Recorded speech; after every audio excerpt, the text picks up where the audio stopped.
Está en silencio, está en silencio. Bien, bien, bien. Muy buenas noches, estimados colegas y amigos de la Contaduría Pública. Bienvenidos a su programa institucional Hablemos de. Y es que para nosotros es un honor estar con ustedes el día de hoy. Y Jorge, yo lo vaticino. Esto es un temazo. Esto es un temazo, señores. De verdad que sí. Así que bueno, Jorge. Tus palabras de bienvenida. Sí, qué bueno.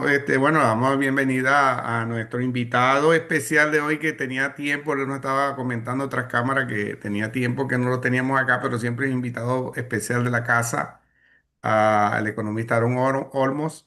Y bienvenido a toda la audiencia que hoy tenemos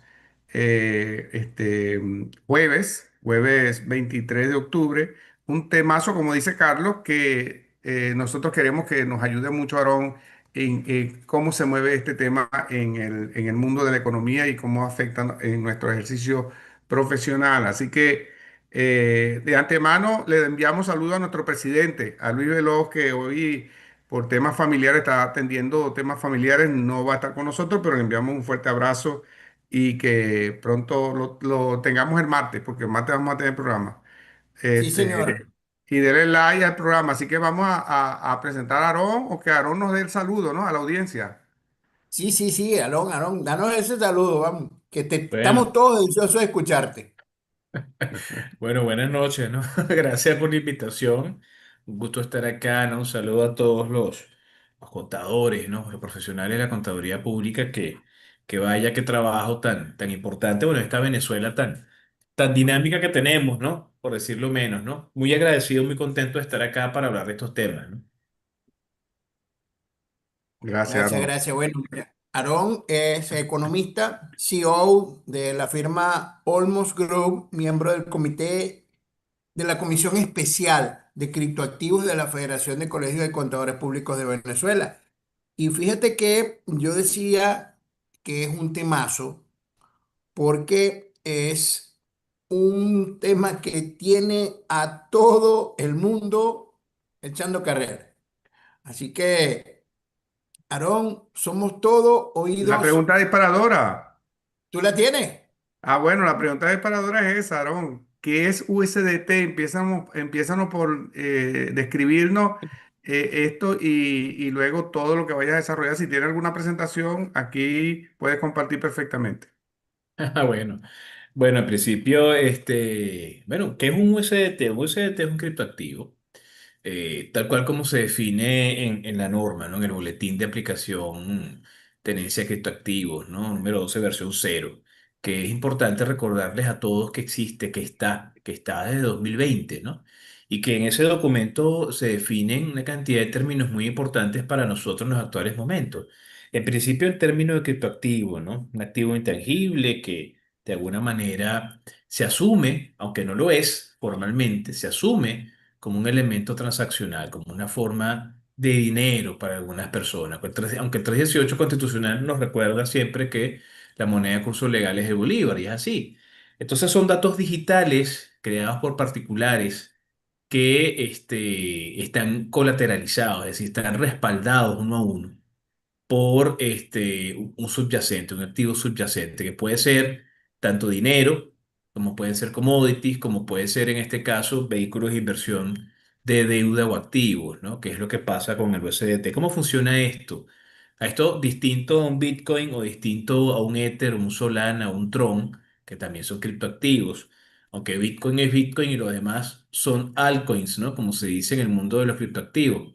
Pero Bitcoin, Ether, Solana, Tron son criptomonedas volátiles. Es decir, su precio se fija por oferta y la demanda.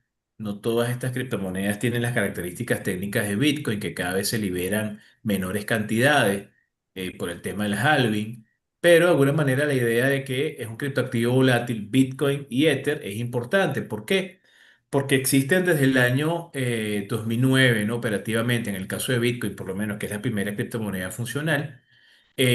Para muchas personas la idea de Bitcoin fue importante, pero cuando comenzó a verse su volatilidad, que es un rasgo característico de esta criptomoneda, algunas personas del área de la banca, la finanza y las inversiones, eso no les gustó porque, bueno, generaba un elemento de riesgo adicional importantísimo. Hace 11 años atrás, en el año 2014, un grupo de inversionistas del área de la banca se les ocurrió crear un criptoactivo, una criptomoneda que evitara la volatilidad. Y la manera que consiguieron de evitar la volatilidad fue crear una relación uno a uno con el dólar. Y para crear esa relación uno a uno con el dólar, desarrollaron esta visión donde es necesario un colateral. Entonces, cuando uno revisa, tal cual como pasa con las criptomonedas a nivel general, todo proyecto de criptomoneda tiene detrás un grupo de personas que la desarrolla a nivel técnico, a nivel procedimental, a nivel económico, a nivel financiero.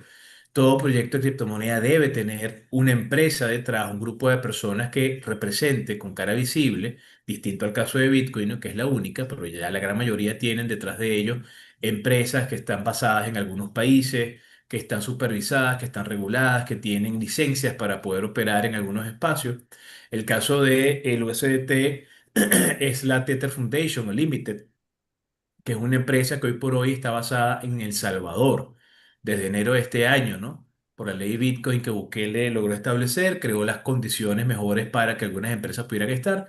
Y el holding está en principio, pues su principal empresa está en El Salvador y ellos de alguna manera garantizan esa relación uno a uno en un volumen de 182 billones, le hace con B, billones de dólares que circulan alrededor del mundo sobre las blockchain de Tron y otras tantas, representando pues esta forma de dato digital que se usa como una forma de dinero uno a uno con el dólar, ¿no? Entonces, bueno, ¿qué es? Es un criptoactivo colateralizado uno a uno con el dólar que evita la volatilidad, distinto a Bitcoin, y que ampliamente está siendo utilizado en el mundo entero. Y bueno, pues en Venezuela parece que no somos la excepción. Ok, fíjate entonces que de una forma u otra viene a sustituir esa herramienta para poder tener una referencia cambiaria. Es lo que es como está haciendo en este momento, está siendo visto en el mercado venezolano. ¿Qué nos puedes decir con respecto a eso? Bueno, fíjate que cada país lo está adoptando de una manera distinta, ¿no? Y cada país lo adopta en función de sus necesidades.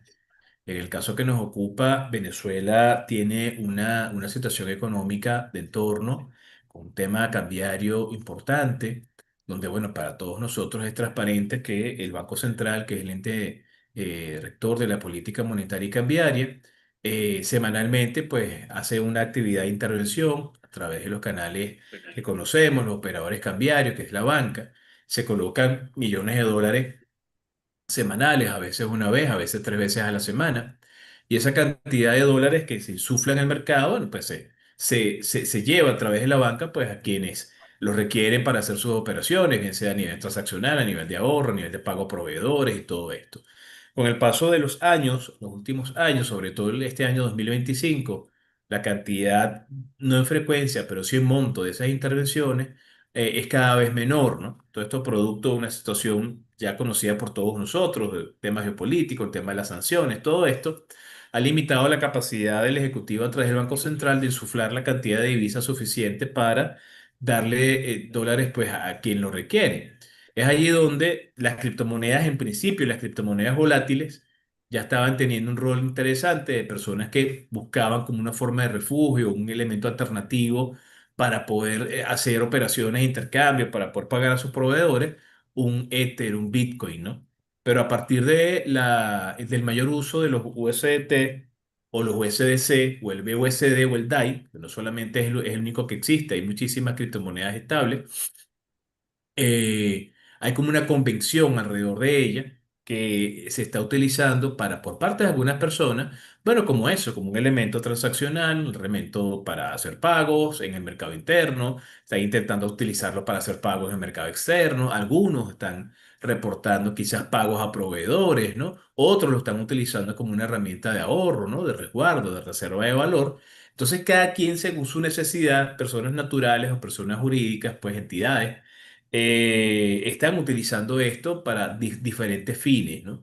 Aquí lo importante es entender es cuáles son los canales a través de los cuales esto está ocurriendo, cuáles son los volúmenes que quizás se están moviendo en Venezuela, qué rol está teniendo dentro de la dinámica económica y cómo de alguna forma, desde el punto de vista normativo, a nivel de registro y a nivel sobre todo el tema de prevención, ¿no? A nivel de legitimación de capitales, todos estos elementos que son bien importantes prestar atención, nosotros en Venezuela le estamos dando formal ingreso a nuestras actividades.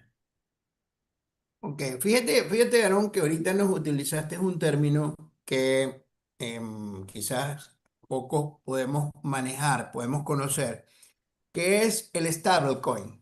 Nos hablaste de que el USDT, por supuesto, al ser referencia, este, pero también dijiste que no solamente la USDT es un stablecoin, que hay otros referenciales. ¿Y qué características tiene ese referencial? ¿También es patrón uno a uno con respecto al dólar? Sí, tal cual. De hecho, la principal característica en esa clasificación de criptoactivos es que los stablecoins, que son unos tokens digitales, su principal rasgo es que eso, pues, se crea pensando en tener una relación uno a uno con el dólar bueno, para ser utilizado porque lo requiera como un elemento alternativo al dólar estadounidense, ¿no? De hecho, es importante recordar que esta cantidad de dinero que respalda esta emisión es dinero, pero también son títulos valores, ¿no? O sea, hay una diversificación allí en esos subyacentes que hace que sea muy particular, ¿no? Sus características. Entonces tenemos un USDT creado por la gente de Tether, tenemos un USDC creado por la gente de Circle y Coinbase, que es uno de los exchanges más importantes del planeta, tenemos un BUSD, que es un criptoactivo estable desarrollado por la gente de Binance, que es el exchange más importante del planeta, el número uno en estos momentos. Tenemos un criptoactivo que se llama DAI, que también es un criptoactivo estable. Y él es bien particular porque si bien tiene un colateral en moneda, también tiene un colateral en criptoactivos volátiles, ¿no? Entonces, el trabajo que hay detrás de esa criptomoneda estable es interesante porque se tiene que estar haciendo el cálculo constantemente de qué cantidad de criptoactivo volátil necesito para que siempre esté alrededor de uno. ¿Sí? Entonces, bueno, es bien interesante ver esto, sobre todo el tema de que en principio son criptoactivos que son generados por particulares, por empresas que se dedican a esto, empresas de tecnología, que en los actuales momentos en Estados Unidos están regidos por la ley Genius, que en Europa observa la ley MiCA y que están sujetos a una cantidad de elementos de supervisión y control para poder operar dentro de la jurisdicción de sus países, ¿no? Ok, bueno, bien, no sé, mire, señores de la audiencia, cualquier consulta que usted quiera, cualquier interrogante, estamos hablando con la persona indicada. Yo Sí, siempre lo he eso es dicho correcto, correcto. desde que salió la comisión, aquella comisión de los criptoactivos, donde estábamos evaluando incluso el MAN-Benny 12, no sé si lo recuerdan, este siempre hablamos de que el profesor Aaron Olmos pues, es un referente acá en Venezuela para hablar de criptoactivos. Así que bueno, Mira, fíjate que Carlos, estamos dime. haciendo una encuesta, llevamos varias, yo creo que entre 7 y 7 minutos, Paola que nos está asesorando y nos está dando el apoyo, la directora del programa hoy en día, ¿no? Es nuestra directora del programa. Preguntamos a la audiencia si usa el USDT y el 38% respondió que sí. ¿Ok? O sea, ahí en la audiencia tenemos 152 personas ahorita conectadas. Entonces un 38% respondió que sí. Ahorita están preguntando si en qué lo utiliza, ¿no? En qué lo usa, si es para importación o para pago a proveedores. El 78% ha respondido que pago a proveedores. Sí, fíjate Es que un elemento que nos sirven de referencia para que sí es como decía la máxima, Carlos, Aarón, de que una criptomoneda para poder ser cripto tenía que tener usabilidad, así era, ¿verdad? Aceptación. sí, Entonces, bueno, aceptación. este tipo de stablecoin más o menos también tiene uso, ¿no? Aceptabilidad, ¿no? Ok. Sí, el proyecto para llegar a un stablecoin no es algo muy sencillo porque es cuestión de credibilidad. Vamos a ver qué te dice el mercado. Y eso pues, Aarón, lo estuvimos conversando incluso en esas jornadas de trabajo, cuando estábamos hablando de lo que se sonaba por allá, de todos los proyectos de cripto que existían en Venezuela, Arepacoin, una serie de proyectos que, bueno, en otrora nos sirvieron de referente para emitir el boletín, el Ban 12 de la Federación. Mira, Pero, le tengo dos eh, preguntas a Aaron. ajá, ¿Qué impacto tiene la adopción de USDT en la política monetaria, ¿no? Y cambiaria del país? ¿Qué impacto desde el punto de vista económico, ¿no? Tiene la adopción de ese USDT? ¿Y podría el uso de la USDT influir en la inflación?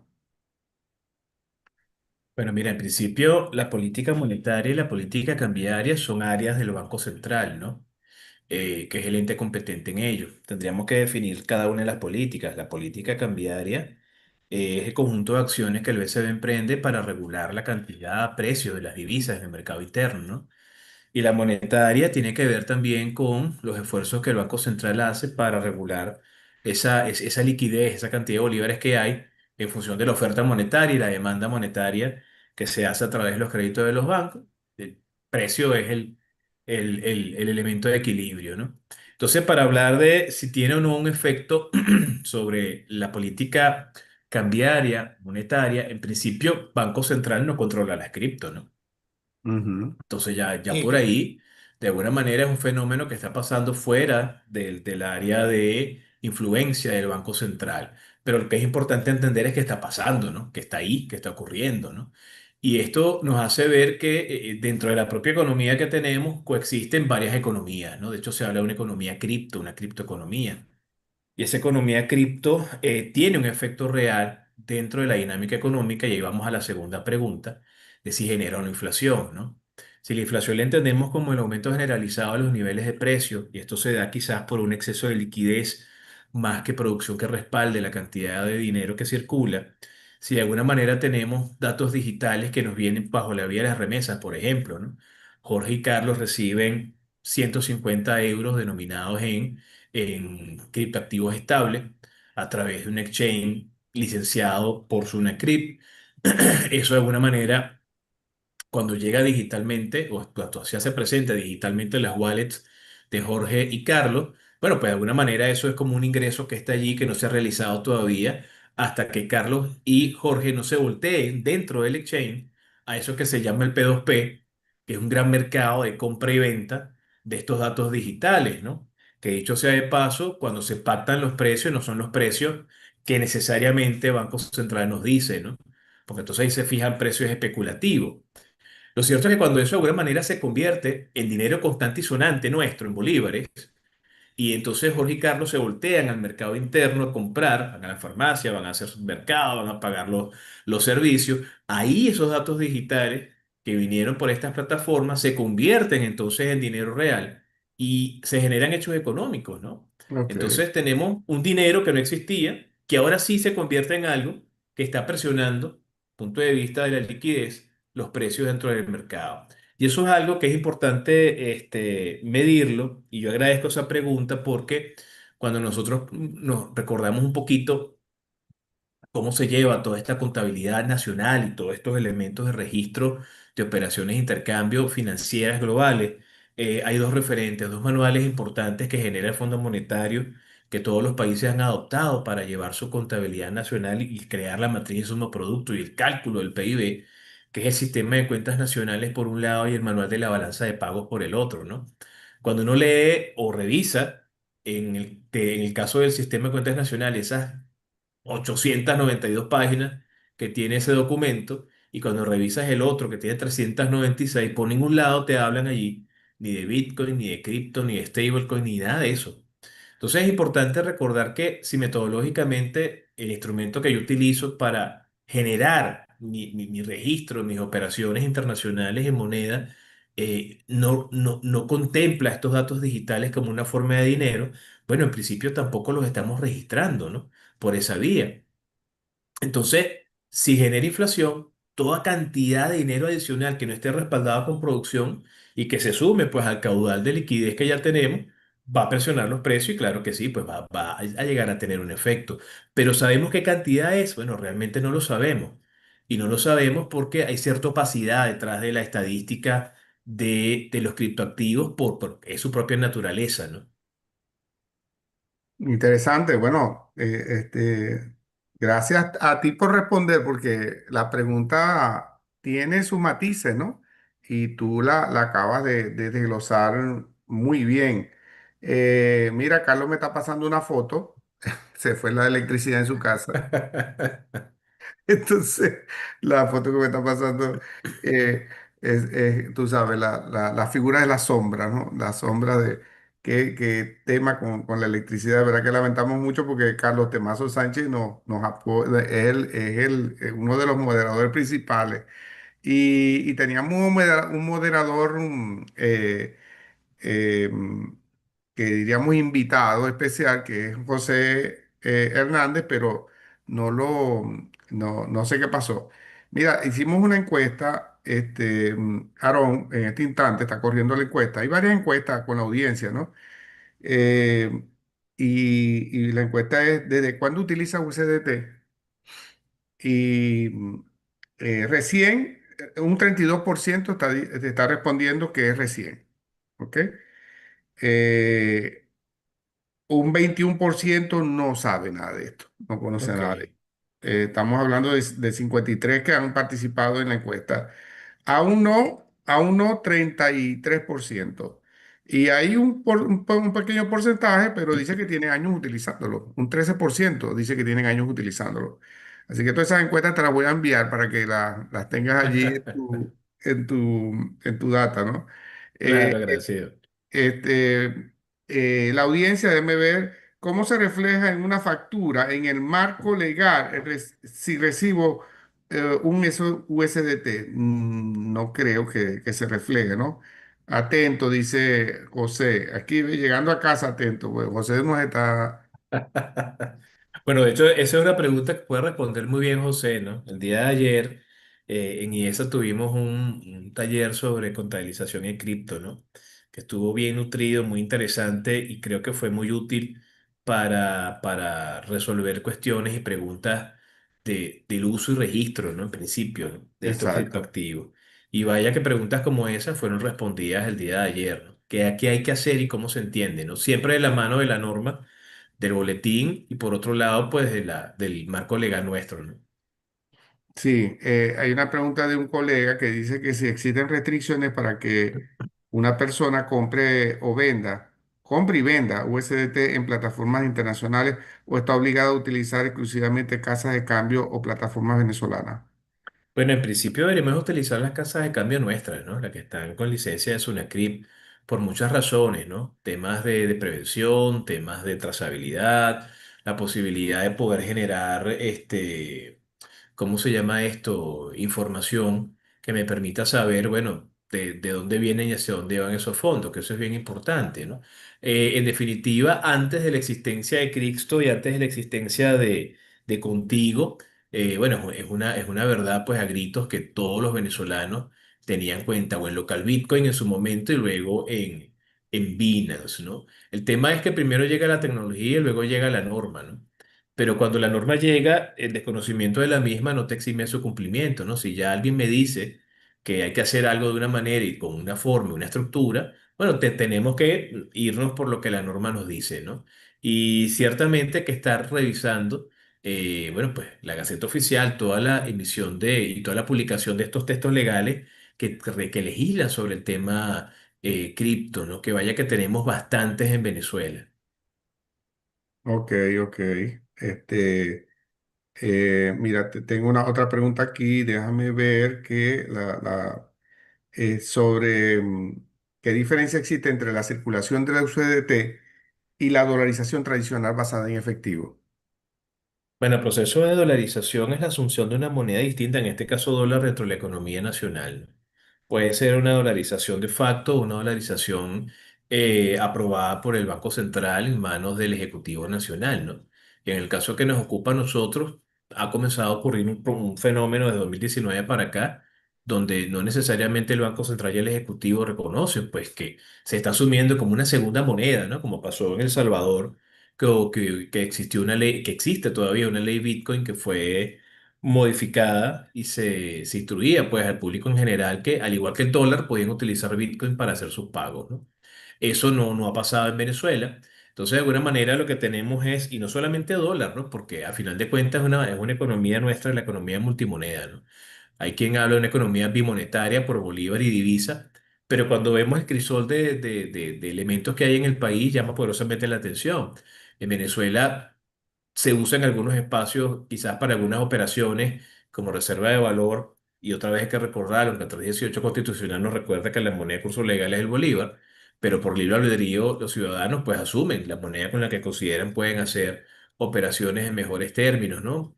A nivel de corto plazo o con algunos proveedores por cercanía, ¿no? En el caso por lo menos del occidente, el peso colombiano, ¿no? El caso del sur venezolano, el real brasilero y el oro, esa economía de las gramas, ¿no? Esos gramos de oro que se usan para poder pagar en algunos espacios. Para otros quizás es el euro, para otros quizás serán los criptoactivos, ¿no? Entonces, de alguna manera, si bien seguimos transitando un proceso de dolarización, también es cierto que los depósitos en el sistema financiero, en estas cuentas de custodia que se crearon en algún momento para divisas, bueno, esos montos han caído bastante, ¿no? En la actualidad, no hay más de 2.400 millones de dólares en esas cuentas, ¿no? Y los dólares que circulan fuera del sistema bancario es el doble de eso, ¿no? Entonces, de alguna manera, si bien las divisas siguen estando a la orden del día, entra un nuevo jugador que es el tema cripto, que de alguna manera se suma, porque así lo asume el consumidor, el usuario final, como una forma similar o parecida al dólar, aunque no lo es, que hay que entender que son datos digitales que parecen dólar, pero no lo son. Sin embargo, a nivel de su aceptación, de usabilidad, y como bien tú comentabas, Jorge, muchas personas lo están aceptando como un medio válido de intercambio para poder saldar y pagar deuda. Sí, eso es correcto, eso es correcto. Mira, voy a aprovechar la audiencia. Tenemos a nuestra secretaria de Relaciones Internacionales, la licenciada María Riquilda Marín. Saludos desde Latillo. Y tenemos también al colega Gilberto González. También saludos. Bueno, yo lamentablemente no tenemos a Carlos, que es el que siempre se dedica y conoce a todo lo que está por ahí. Por ahí vi a Irving Cedeño, que lo vi conectado. Profe Y Irving bueno, él Cedeño. siempre menciona a muchos aquí, ¿no? Eh, pero voy con una pregunta. ¿Qué tan seguras son las plataformas utilizadas para distribuir las USDT en Venezuela, ¿no? Yo creo que esa pregunta va muy de la mano con esto de que hay un colega que está preguntando que en conclusión debemos usar la CryptoPay y Contigo para cambiar la USDT. Ya no podemos usar, eh, no sé, no entendí mucho. Bueno, los temas de seguridad de las plataformas, bueno, pasan en principio, que aquí entra de manera determinante el uso de la wallet, ¿no? ¿Qué es la wallet? La wallet se define muy bien en el boletín. Ahí está entrando el gran amigo José Hernández. La Sí, sí. wallet, la wallet se define en el boletín muy bien como un software que se desarrolla por parte de quienes crean estas criptomonedas. Y esa wallet, que es este software, provee dos cosas muy importantes, que son una llave pública y una llave privada, que son las herramientas criptográficas que yo necesito para poder hacer las operaciones con las criptomonedas, volátiles o no, ¿no? Entonces, si por ejemplo yo estoy en una plataforma, un exchange licenciado con licencia en Venezuela, bueno, pues esta empresa debe garantizar seguridad desde el punto de vista de la emisión de estos datos digitales para poder tener acceso a las blockchain y poder hacer mis operaciones, ¿no? Pero también yo como usuario final debo ser lo suficientemente cauto de poder resguardar esa llave pública y esa llave privada, principalmente la llave privada, como un elemento de seguridad en algún espacio, ¿no? Porque si yo llegara a perder el acceso a mi wallet, a mi billetera, en principio una de las formas de poderla recuperar es con las palabras semilla, que es una fase importante del proceso de apertura de la wallet, pero también el resguardo de esta llave privada es importante porque a partir de ella se generan las llaves públicas. Básicamente, la llave pública es el equivalente a un número de cuenta corriente de un banco y la llave privada es el equivalente al PIN de seguridad que me permite sellar las operaciones. Entonces, la seguridad de alguna manera, qué tan segura es, dependerá de la fortaleza que tenga la plataforma que desarrolla y ofrece estos servicios para nosotros, pero también la seguridad parte por ser uno cauto desde el punto de vista del uso de las plataformas en el momento. Por ejemplo, si Carlos, José, Aarón y Jorge van a hacer operaciones en cripto, una de las primeras cosas que hacemos es garantizar que tengamos un antivirus corriendo que esté actualizado en el equipo donde estamos trabajando, ¿no? La otra cuestión es tener un bloqueador de anuncios de estos que salen en pantalla cada rato, ¿no? ¿Por qué? Porque a veces en esos anuncios vienen software malicioso que pretende sustraer esa información criptográfica y llevar y drenar las billeteras. Y algunas otras personas, bueno, utilizan estos sistemas de VPN, bueno, por temas de seguridad también, ¿no? Pero lo cierto es que la seguridad viene dada tanto por qué tan fuerte sea la plataforma que ofrece estos servicios, ¿no? En este caso, los dos exchange para nosotros. Gracias, Aaron. Mira, le vamos a dar la bienvenida a nuestro invitado moderador de la noche, José Hernández. Si nos está escuchando, bienvenido. Y bueno, estamos en este instante tratando, José, que sé que te estás incorporando al tema, venimos desarrollando desde el punto de vista económico, ¿no? Y de seguridad tecnológica. Hay alguien que pregunta que es, sobre seguridad tecnológica, qué alternativas, ¿no? En cuanto si pudiera haber alguna interrupción con el exchange internacional, como por ejemplo el Binance, generar un apagón financiero, como Bueno, dice por ahí. bueno, ahí pueden pasar varias cosas, ¿no? Es cierto que estas empresas que proveen estos servicios de intercambio, P2P, las wallets y todo esto, son empresas privadas, ¿no? Son empresas privadas que tienen esta generación de wallets de manera centralizada. ¿Qué significa eso? Que si de alguna manera el país donde se generan estas actividades, que principalmente si es una wallet internacional, no es Venezuela, si la jurisdicción y los entes de supervisión y control de ese país solicitan bloqueo, censura o algún tipo de obstáculo cortapisa con alguna de esas direcciones de wallets, bueno, de alguna manera deben hacerlo. Ya pasó con Binance en algún momento y ya pasó directamente con Tether Limited, ¿no? Con la empresa que está detrás de la emisión del USDT, que por algunas investigaciones propias de algunos agentes de control en Estados Unidos, por ejemplo, solicitaron el bloqueo de algunas billeteras motivado al hecho de una investigación. Entonces, por más que yo tenga eso en este exchange internacional, nadie me garantiza que de alguna manera puedan ser bloqueados los fondos, ¿no? Eso puede llegar a pasar. Además que hay otros riesgos, ¿no? Riesgos tecnológicos, riesgos de liquidez. De hecho, cuando uno lee el libro blanco, que es el documento fundacional de estos criptoactivos, esta gente es lo suficientemente seria como para reconocer las debilidades que ellos mismos pueden llegar a tener. Y dentro de esas debilidades que ellos muestran está el riesgo de liquidez. Mira, el banco donde tenemos los colaterales puede quebrar,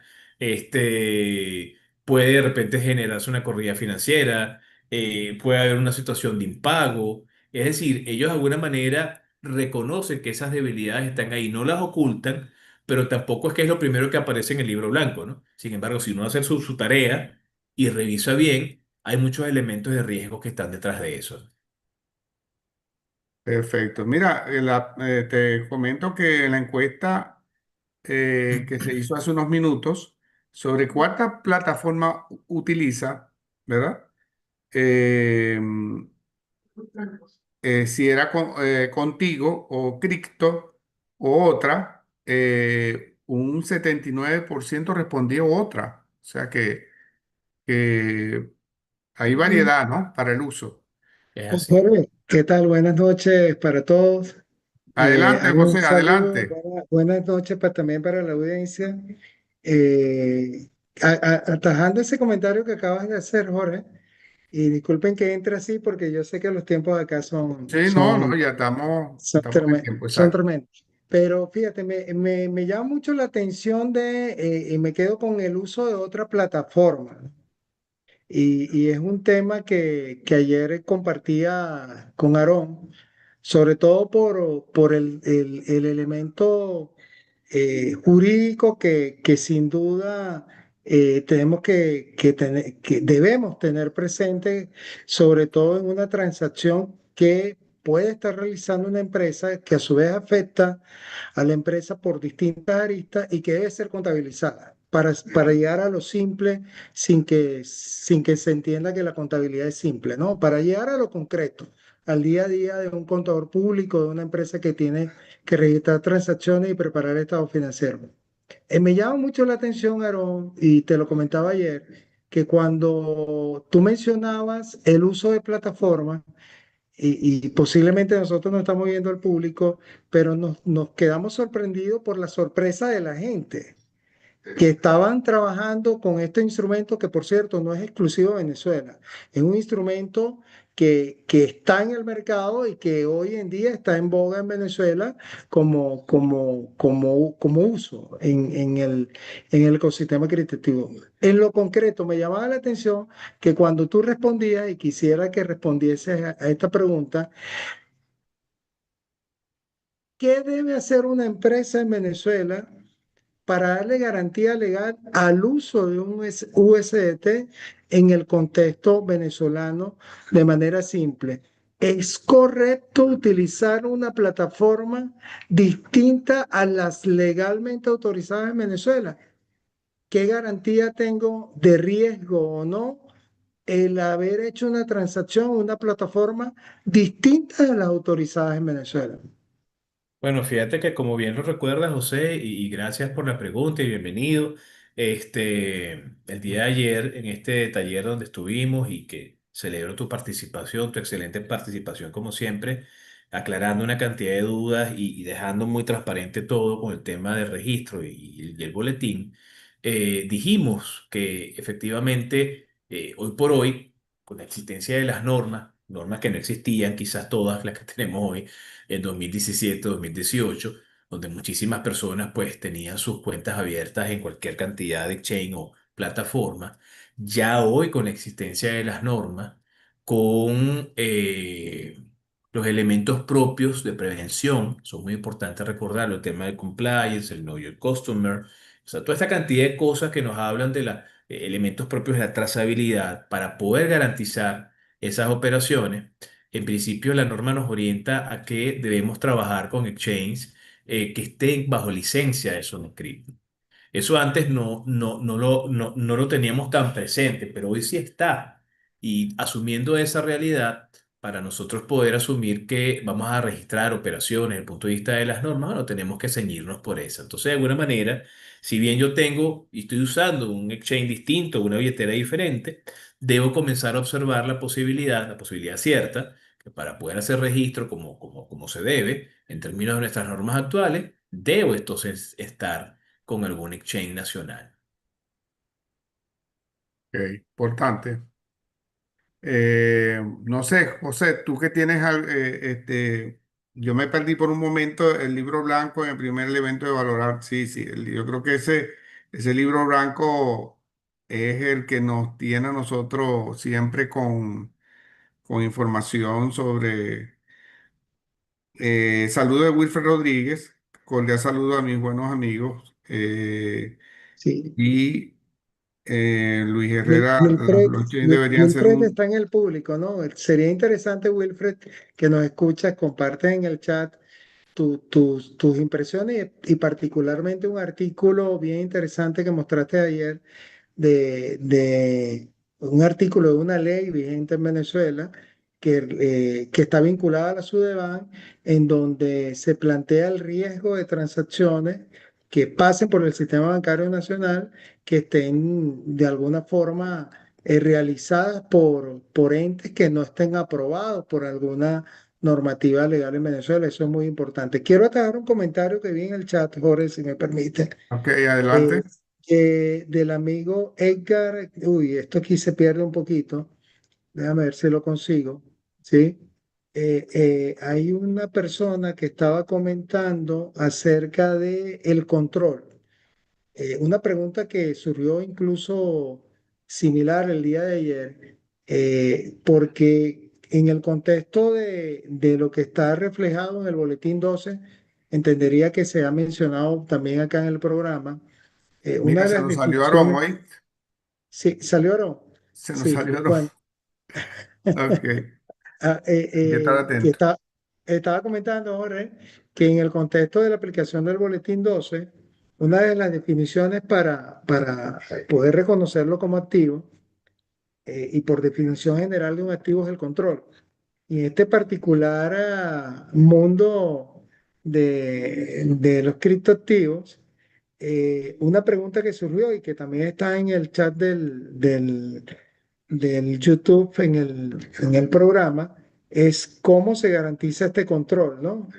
Para los efectos de darle nosotros seguridad. Por ejemplo, el boletín habla de el control de la wallet, con esto que mencionaba Aaron de la doble llave, doble chequeo, pero existía una duda fundamental que creo es la misma que tiene aquí el colega Edgar sobre la posibilidad de cómo identificar si efectivamente se tiene control o no de este USDT para efecto de contabilizarlo, más allá de la garantía legal y los riesgos que puedan estar involucrándose Creo que desde el punto. coincide, José, creo que coincide eso con una que también hace Joan Rosado, que dice desde el sur, le dice cómo se entiende la tenencia propia Tal cómo se cual, tal entiende cual. la tenencia propia de los criptoactivos si las USDT están en la wallet de las empresas CryptoPay o de Contigo Pay, en las aplicaciones, pues.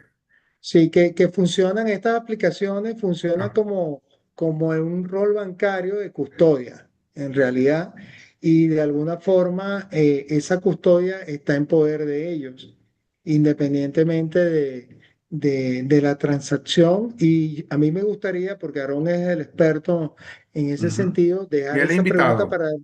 para darle claridad al público, o sea, cómo se manifiesta el control con esta característica donde realmente hay un custodio de este criptoactivo, Aaron. Bueno, en principio, discúlpeme, aquí también se fue la luz, pero ya regresó, ¿no? Para ver, mira, en principio las wallets pueden ser centralizadas o descentralizadas, ¿no? La recomendación siempre es tener una wallet descentralizada, pero eso quiere decir que al ser yo, ahí sí, completamente el custodio de la llave pública y privada, bueno, toda la responsabilidad recae en mis manos, ¿no? El tema de la tenencia o el control pasa por el control de las llaves, ¿no? De hecho, en el mundo de los criptoactivos se dice que si no son tus llaves, no son tus criptos. Lamentándolo mucho, para que este ecosistema pueda funcionar, en esa lógica de crear chain y plataformas de intercambio, hay algunas plataformas que sí te permiten ser el dueño formal de las llaves públicas y privadas y otras no tantas, como las que tenemos nosotros acá en Venezuela, son plataformas centralizadas.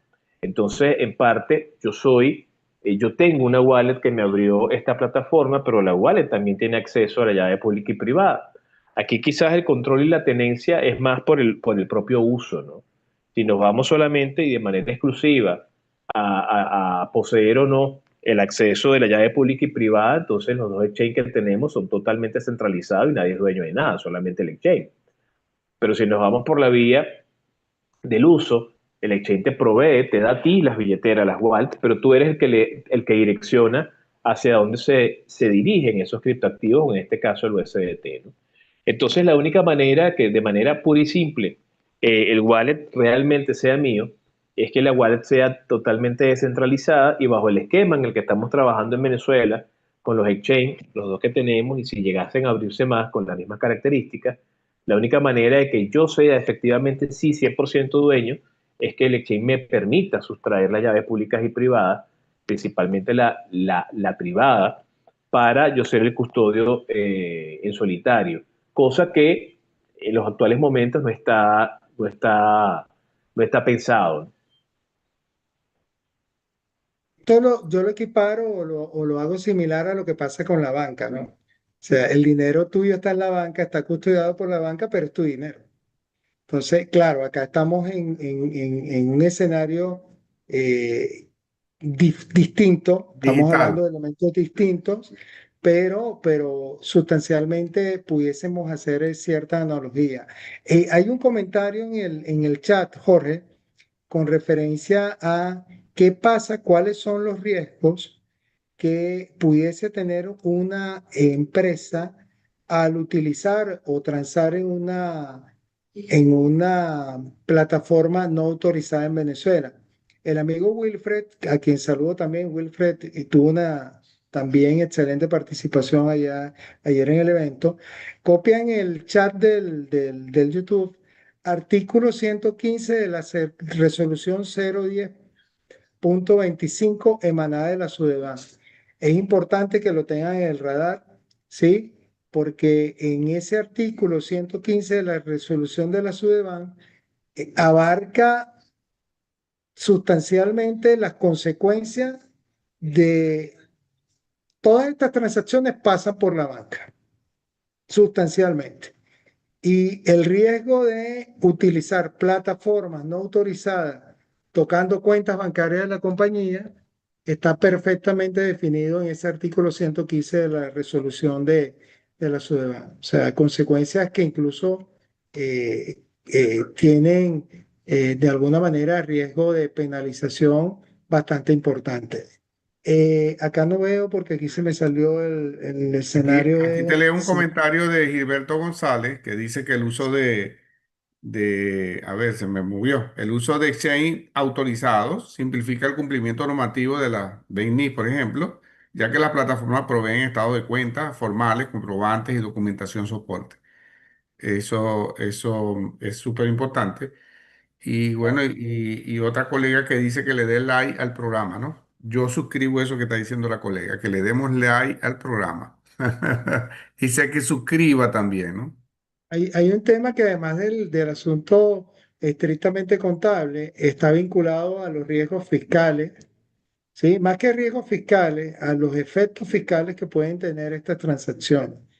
Y de alguna forma, estos análisis deben hacerse bajo la interdisciplina en donde los equipos de trabajo de las empresas deben evaluar primero la pertinencia, la necesidad o no del uso de este tipo de elementos dentro de la transaccionalidad diaria de la compañía y si la compañía decide participar en este tipo de transacciones, asegurarse, como lo dice el amigo Gilberto González, de que estamos dentro del ámbito legal permitido en el territorio venezolano. Eso es muy importante, porque lo decía a grosso, de manera muy rápida, ayer en el evento, mucha sorpresa cuando Aarón manifestaba el uso de plataformas legalmente utilizadas en Venezuela, autorizadas en Venezuela. Entonces,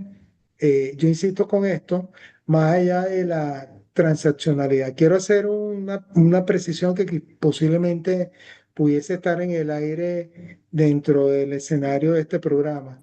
El alcance del boletín para este tipo de elementos. El boletín 12, que está vigente hoy en día en Venezuela, habla de la tenencia de los criptoactivos. Entendería que Aarón ya conociendo a Aarón, seguro se Ahora lo pasó por la mencionó definición. entrando, mencionó el Sí, boletín 12, de versión entrada, cero. sí, sí. Esta es una especie dentro del género. O sea, es un tipo de criptomoneda apalancada en una moneda fiat, ¿sí? Dándole soporte para generar confianza y guardando una relación valor uno a uno con esta moneda fiat, que en este caso es el dólar, ¿sí? Pero es una criptomoneda. Y por definición dentro de la especie, forma parte del conjunto de criptoactivos, ¿no? Alguien pudiese estar pensando, bueno, ¿qué tipo de elemento es este? O sea, ¿cómo debo tratarlo en la contabilidad? ¿Qué se genera a través de las transacciones que realizan? De manera responsable y acá creería que no hay ningún riesgo en mencionarlo. El Comité Permanente de Principios de Contabilidad en este momento tiene abierta una comisión que está evaluando más que el definir o no el tipo de elemento, el comportamiento de ese elemento en la transabilidad del día a día de las empresas que están, si no participando, con intenciones de participar y sin atreverme a comprometer al comité, de ese resultado posiblemente se confirmará, se ampliará algunas definiciones dentro de este contexto. Pero en lo concreto, tal como lo dice el amigo Gilberto, la aplicación contable debe estar de la mano de todos los elementos que garanticen el minimizar riesgos transaccionales, porque ya ahí la contabilidad no puede hacer mucho, ¿no? Aaron. Es así, es así. De hecho, yo creo que quedó muy claro en esta actividad que tuvimos ayer y para todos los participantes, pues, y para todos nosotros, al ver toda esta dinámica de normas operando al unísono, queda claro que para registrar, si de alguna manera vamos a darle puerta franca a los criptoactivos estables formalmente a nivel jurídico dentro de nuestras organizaciones, bueno, hay que hacerlo según la norma, ¿no? Entonces aquí no hay espacio para el error, todo está bien demarcado, bien definido. Hay algunos aspectos principalmente, como se dijeron el día de ayer, que tienen que ver más con tema fiscal, que tú bien lo mencionabas en tu participación, José, que bueno, pues hay todavía cosas que ver allí, ¿no? Que no están todavía muy claras, pero el punto de vista operativo, sé que para muchas empresas, dueños de empresas, es importante saber cómo se puede operar con esto. Y lo conversaba hoy, casualmente hoy estaba en un evento en la UCB, después pasé por el posgrado en monedas e instituciones financieras, hablando un poco con profesores, profesor Ibrahim, sobre estos temas, ¿no? Y la necesidad de entenderlo desde la academia. Eh, Esto está aquí, ya está pasando, y tenemos que entenderlo desde los principios, ¿no? Así como la federación entendió esto desde los principios de contabilidad para poder definirlo, entender qué era, de dónde viene y para dónde va. Y como bien quedó reseñado el día de ayer, una empresa puede tener, una entidad puede tener criptoactivos y le da diferentes usos, ¿no? Como tú lo decías. Puede estar en el activo corriente, puede estar en el activo no corriente, puede asumirlo como un elemento transaccional, puede asumirlo como un elemento de inversión, puede asumirlo como un elemento de pago inmediato, ¿no? Y dependiendo de ese uso que se le dé, de esa manera quedará registrado. Entonces, cada quien está tratando de ver su trozo de realidad y ver cómo solventa su problema. Pero es aquí cuando lo que tú acabas de decir, José, y comentaba Jorge también, que es el abordaje interdisciplinario. Es decir, abogados tributaristas, contadores, abogados, economistas, administradores, todos tenemos algo que decir al respecto de esto. Y hay que abocarse desde el estudio, desde el análisis y la investigación, a terminar de entender muy bien todos estos aspectos que están detrás del uso empresarial, porque no hubiésemos tenido esta discusión el día de hoy si no fuese una realidad que muchas empresas ya están asumiendo el tema del USDT en términos de su operación. Antes, hace años atrás, pues era un uso personal, personas naturales que utilizábamos esto para hacer algunas actividades, pero ya cuando entra una persona jurídica, ya cuando entra una empresa, ya la cosa es distinta, ¿no? Y hay muchos otros elementos que observar.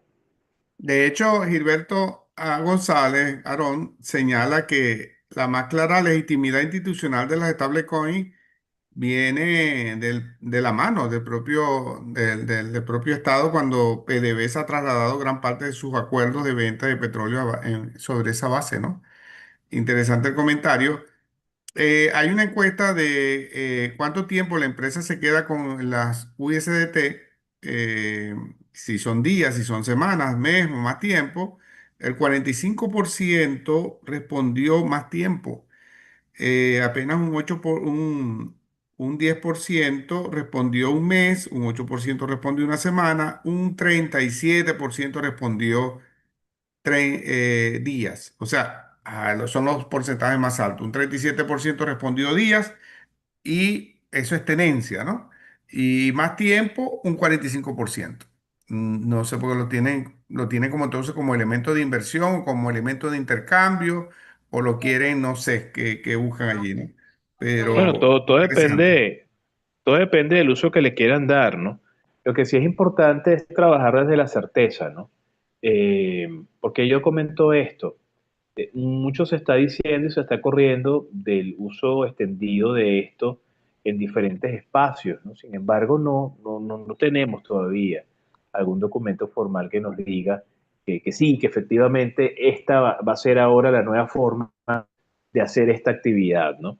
Lo cierto es que si el río suena es porque piedras trae, entonces de alguna manera las empresas, en vista de todo esto que está escuchándose y diciéndose, bueno, están comenzando a acercarse, a tratar de tener el panorama un poco más claro sobre qué manera se puede entonces trabajar con esto, en el caso de que sí sea un mayor uso muy extendido el tema de los USDT y en general de cualquier criptomoneda estable, ¿no? Porque no solamente es el USDT, de repente es el DAI, de repente es el USDC. El tema es cómo de alguna manera tratar esto y qué uso le vamos a dar y cómo me puede ayudar a generar circulación y a generar mis actividades normales. Aaron, ayer cuando realizábamos una encuesta casi que informal y dentro del espacio sin pretender asegurar que la población que estuvo presente en el evento en el IESA sea una población suficiente como para llegar a una conclusión cercana, razonable o aproximada de lo que está pasando con, con este nuevo elemento a lo cual nos estamos enfrentando en la dinámica operativa de las empresas. La pregunta en concreto que realizábamos era si de los presentes presencial y fuera del espacio presencial que estaban conectados en la plataforma Zoom, estaban utilizando o no este tipo de elementos. La sorpresa nuestra es que sí. Y además de cuando fuimos indagando, incluso mucho antes de lo que se está planteando a través de las dos plataformas autorizadas en Venezuela. Entonces, cada empresa tiene que evaluar, medir los riesgos que implican, primero, en cuál plataforma están transando, uno. Segundo, las condiciones, la forma. Y tercero, cuando hice la pregunta ajá, ok, están transando, ¿y cómo lo contabilizan? ¿Conocen el boletín 12, por ejemplo? Silencio absoluto. Entonces, la pregunta que surge, bueno, pero ¿cómo están haciendo? Si ya están operando con ellos, ¿cómo lo están contabilizando? Es así.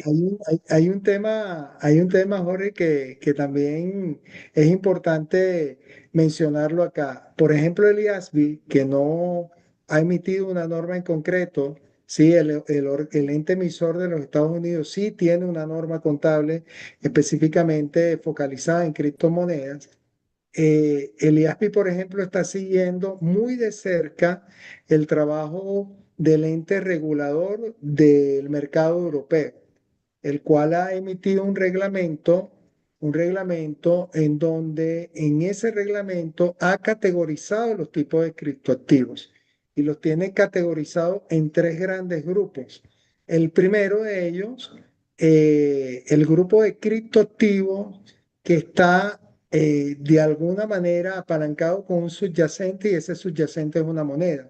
Y entre ellos están los USDT. O sea, no es un elemento creado en Venezuela. O sea, ya esto viene de alguna manera focalizado, los USDT y los USDC, que ayer lo comentaba y seguro Aarón también lo ha comentado acá. El segundo grupo de criptoactivos que el regulador europeo, el que regula el mercado bursátil en Europa, lo categorizó como aquel grupo de criptoactivos que ya no están generando confianza o apalancándose en moneda, sino en commodities.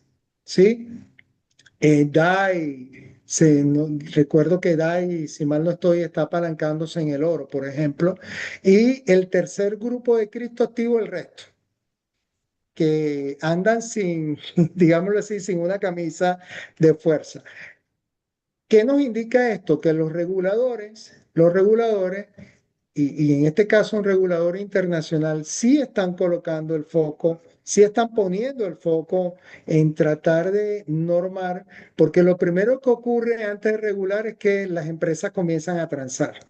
Y en este caso, empresas que están actuando y participan en mercados bursátiles y de paso el regulador normando y el ente emisor de normas contables observando. El IASB sigue de cerca este trabajo. Por ejemplo, en el caso de la SEC, en el caso de la SEC, fíjense, el regulador europeo y en el caso de la SEC que regula el mercado de los Estados Unidos, ¿sí? Ellos han definido, investigaron qué tipo de efecto tendría en el mercado bursátil americano y han definido que este tipo de elementos ni es efectivo ni es título valor. Entonces, hay que seguir de cerca todo este tipo de situaciones. ¿Por qué? Porque finalmente para el aspecto contable y consecuencias tributarias y todo lo que venga, es muy importante lo que a nivel de regulación surja en el camino. Creo que Aarón José, también volvió a salir. sí, Sí. mira, José, entramos a las 9, ya estamos en hora de 9:04. Yo creo que podemos ir como que recogiendo, cerrando el programa.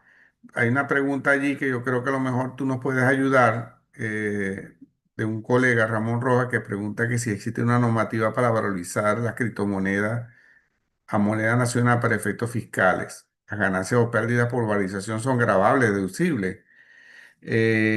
Bueno, hay muchas preguntas allí, ¿no? Bueno, No mira, sé si la efectos quieres. fiscales hay, comenzando que si tú llegas a liquidar con este tipo de criptoactivo, tiene un efecto de IGTF, por ejemplo. Si a quien le paga es una empresa local, nacional y que te tiene que hacer la percepción del 3% del valor que hayas pagado, obviamente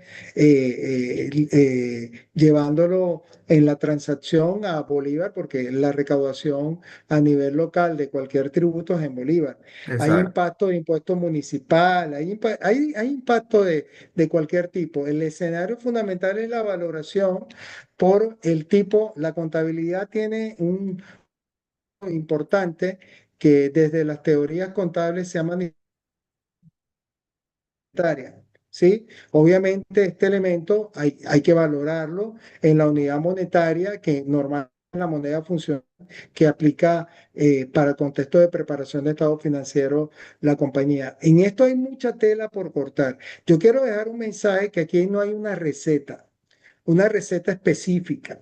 Lo que sí hay es mucha atención a las normativas legales, a las normativas contables, las normativas legales, obviamente normativas tributarias, que estén vigentes y que afectan las transacciones que vengan realizando con este tipo de elementos, sin dejar de tomar en cuenta lo que el amigo Wilfred ayer muy importante su participación el día de ayer presentó en mesa, que son los riesgos que pueden estar presentes si de alguna manera nosotros hacemos caso omiso de normativas legales que están vigentes y que regulan este escenario de criptoactivos en Venezuela.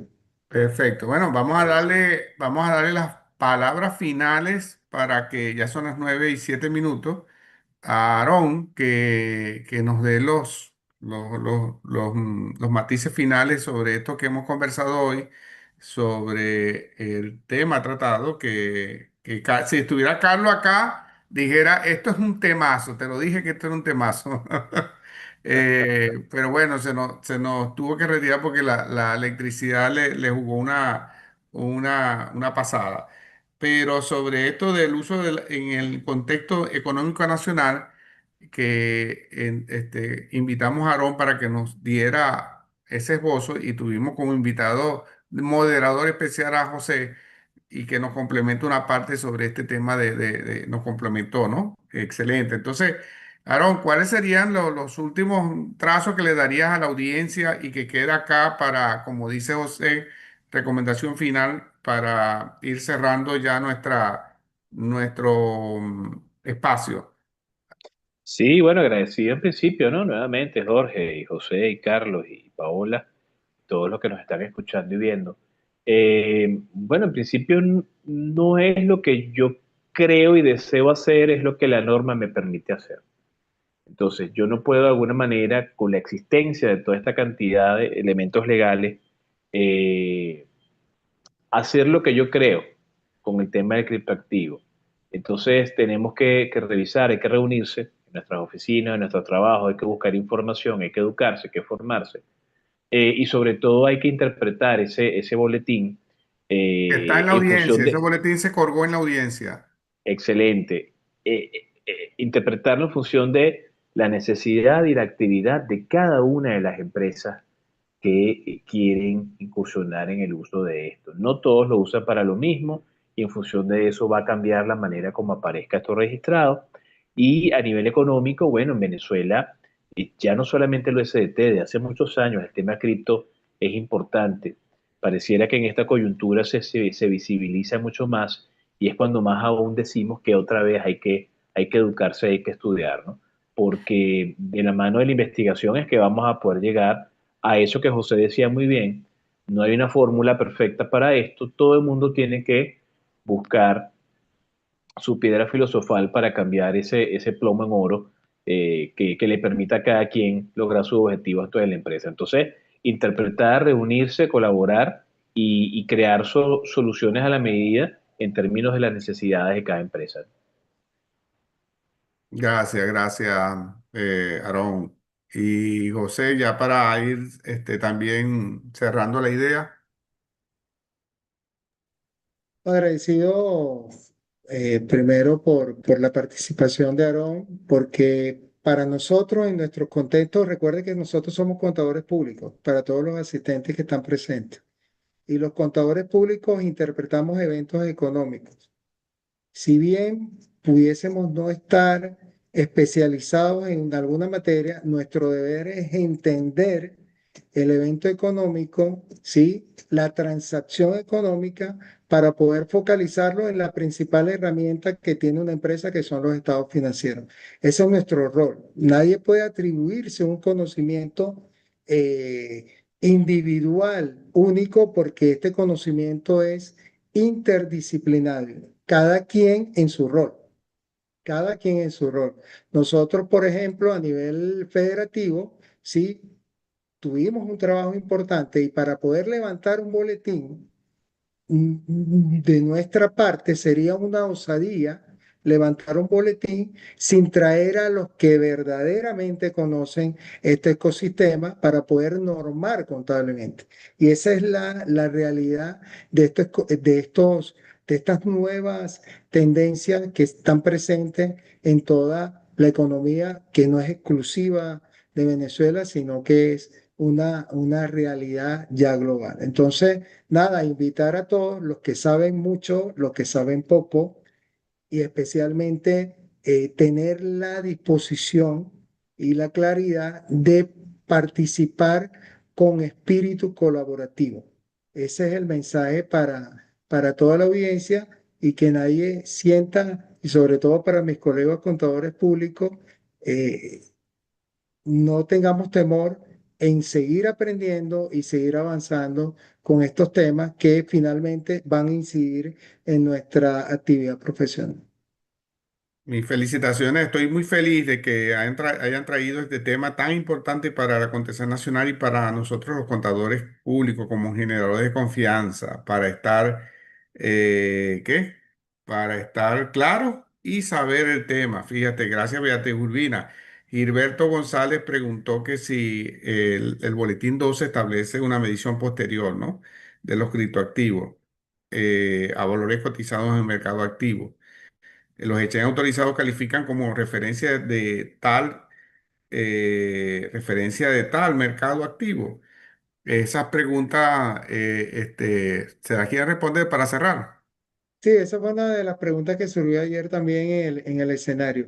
¿Tienen Es cotizaciones? así. de hecho, están de alguna manera disponibles en cada una de las plataformas. De hecho, ayer en el evento surgió esa misma pregunta y de alguna manera esa cotización particular dentro del FS. Esto es un conjunto. Transo en una plataforma autorizada local. El valor de mercado que referencia un valor razonable a ese elemento tiene que ir vinculado a esa plataforma. ¿Sí? Y de alguna manera dejar peso específico para valorar ese criptoactivo si lo mantengo dentro de la contabilidad. La característica, claro, no quiero extenderme mucho porque el invitado es Claro, Aarón, pero ya que dejaron esa pregunta ahí picando, como dice uno en el fútbol, picando ahí en la raya, la quiero rematar soltaron. al arco y hacer el gol. ¿El punto cuál es? Por eso es que la escalera debe estar clara. Esto es una escalera.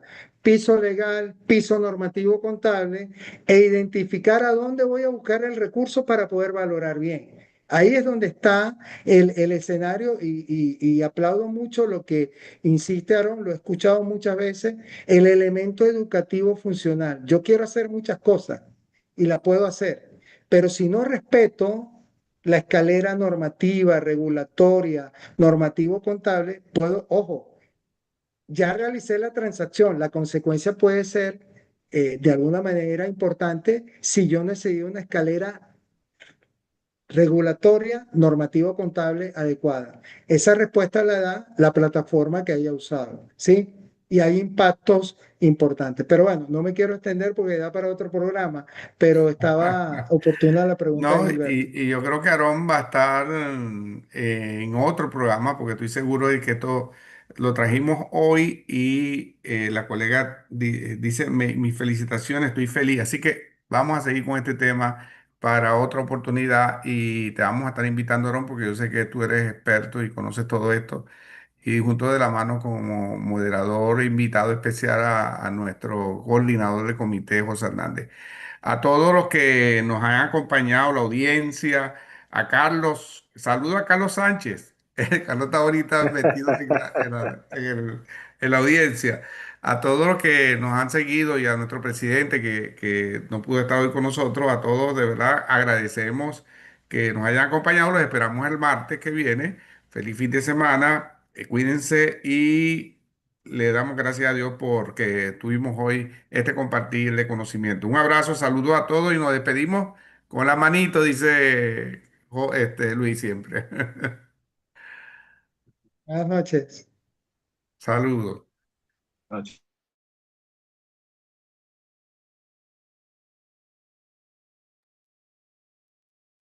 Se escuchó que yo me estaba despidiendo. Ah, bueno, sí.